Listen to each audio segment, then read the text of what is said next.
ស្វាគមន៍មកកាន់វីដេអូរបស់ខ្ញុំបាទនៅក្នុងវីដេអូនេះខ្ញុំលើកយក clear idiomatic expression ចំនួន3មកបង្ហាញទី1តកតងទៅនឹង clear on time it mean punctual or not late mean exactly at an appointed time មានន័យថាទាន់ពេលវេលាដែលបានកំណត់ទុកឬក៏តាមពេលវេលាកំណត់បាទដូចតកតងទៅនឹងទីកន្លែងណាដែលយើងត្រូវទៅដល់ណាបាទយើងទៅដល់ទីកន្លែងតាមពេលកំណត់ for example did you get to work on time this morning តើអ្នកទៅធ្វើការទាន់ពេលវេលាទេកាលពីព្រឹកមិញបាទ Okay one more example បាទឧទាហរណ៍ថាលោក A និងលោក B គាត់ណាត់ជួបគ្នាលោក A គាត់និយាយថា I meet you at 9:30 a.m. or I will meet you at 9:30 a.m. បាទខ្ញុំនឹងជួបអ្នកនៅម៉ោង 9:30 នាទីព្រឹកបាទអញ្ចឹងលោក B គាត់ថា Okay but please be on time don't be late be there at 9:30 a.m. យល់ព្រមប៉ុន្តែសូមមកឲ្យទាន់ពេលវេលាកំណត់កុំមកយឺតត្រូវទៅដល់ទីនោះនៅម៉ោង 9:30 នាទីព្រឹកតែម្ដងបាទ clear on time នេះ it mean punctual បាទ correct time បានន័យថាតាមពេលវេលាដែលបានកំណត់សិនតែយើងណាត់ជួបនៅម៉ោង 9:30 នាទីព្រឹកគឺយើងទៅដល់ទីកន្លែងនេះគឺនៅចំពេលវេលាដែលយើងកំណត់នឹងតែម្ដងគឺនៅម៉ោង 9:30 នាទីព្រឹកតែម្ដងបើសិនយើងណាត់ជួបនៅម៉ោង 11 គឺយើងទៅដល់ទីកន្លែងគឺនៅម៉ោង 11 នឹងតែម្ដងមិនយឺតហើយក៏មិនមុនដែរតាមពិតទៅពី on ហ្នឹងគឺជា preposition ហើយយើងប្រើជាមួយនឹង time បាទដូចជា on time in time ជាដើមបាទ Okay one more in time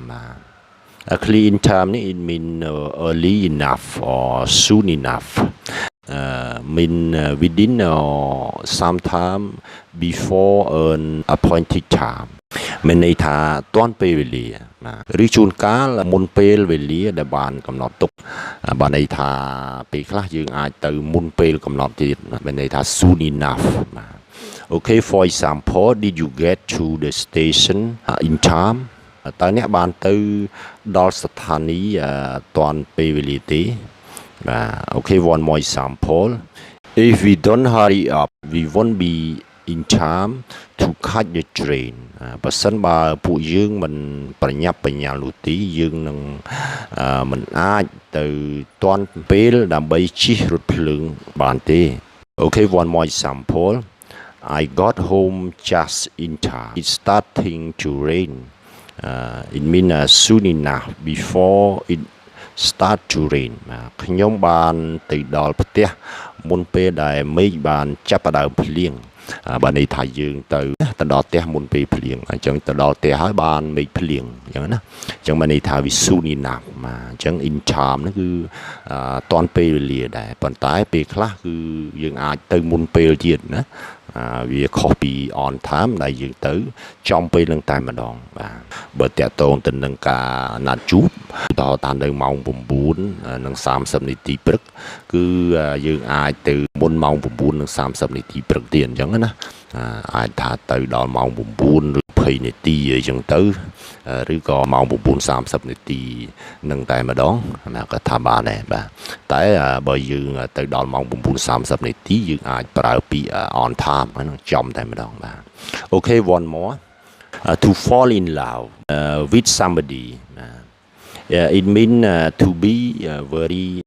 attracted to someone and begin to love them បាទមានន័យថាចាប់ចិត្តស្រឡាញ់នរណាម្នាក់ឬក៏ថាធ្លាក់ក្នុងអន្លង់ស្នេហ៍ណា For example he fell in love with a young German student បាទគាត់បានធ្លាក់ក្នុងអន្លង់ស្នេហាជាមួយនិស្សិតជាតិអាល្លឺម៉ង់ម្នាក់បាទ One more example